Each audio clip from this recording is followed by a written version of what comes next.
नमस्कार। आज मैं आपको भारवी और माघ के वर्ण विषयों में साम्य बतलाने जा रही हूँ। महाकवि माघ अलंकृति युग के कवि हैं, अतः अपने युग के प्रभाव से वे दूर कैसे रह सकते थे।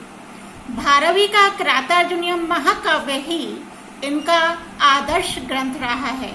अतः भारवी के काव्य में हमें जैसी अलंकार प्रियता, कल्पना चातुर्य, चित्र काव्य की रचना की कृत्रिमता, चित्र काव्य की रचना की कृत्रिमता एवं भाषा की सजावट दिखाई देती है। माघ में ये सब भारवी से भी कुछ बढ़कर ही है। इतना ही नहीं, चमत्कार प्रियता तथा कृत्रिमता के साथ साथ माघ में अद्भुत अनुकरणशीलता भी है। ऐसा प्रतीत होता है कि माघ ने भारवी के काव्य को सामने रखकर ही उनकी एक एक बात का अनुकरण किया है और उसे भारवी से उत्कृष्ट बनाने का प्रयास किया है।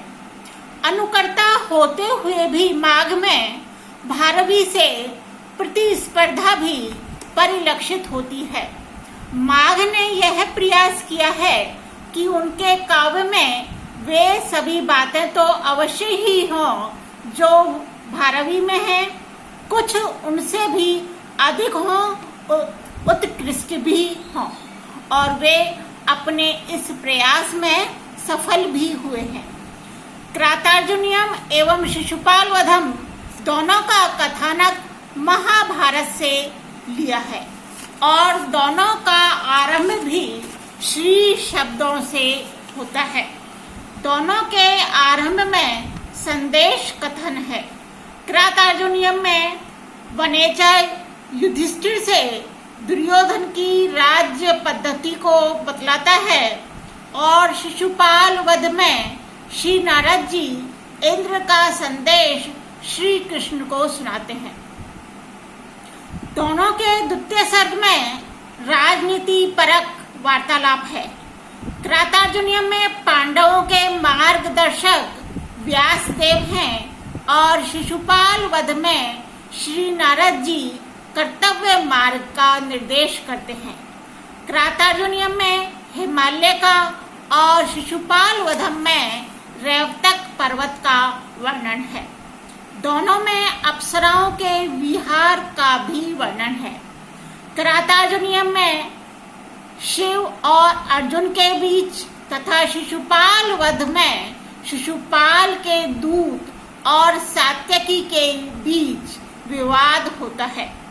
क्रातार्जुनीयम के 15वें सर्ग में और शिशुपाल वध के 11वें सर्ग में चित्र काव्य देखा जाता है।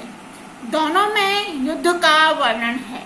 शिशुपाल वध के सर्गांत श्लोकों में श्री शब्द का तथा क्रातार्जुनीयम में लक्ष्मी शब्द का प्रयोग है। शिशुपाल वध 20 सर्गों का महाकाव्य है। इसमें 1350 श्लोक हैं। इंद्र से प्रेरित श्री नारद जी कृष्ण को शिशुपाल के वध के लिए प्रोत्साहित करते हैं और तदनुसार श्री कृष्ण पांडवों में राजसूय यज्ञ को जाते हुए शिशुपाल का वध करते हैं। इतने से लघु कथानक को लेकर 20 सर्गों के महाकाव्य की रचना की गई है। इसमें भारवी की भांति वर्णनों का विस्तार है। महाकाव्य के लिए अपेक्षित सभी सामग्री इसमें उपलब्ध है। भारवी की भांति इसमें लंबे लंबे राजनीतिक व्याख्यान भी हैं और रम्य प्रकृति चित्रण भी, अलंकारों एवं कल्पनाओं का प्राचुर्य भी दोनों में है।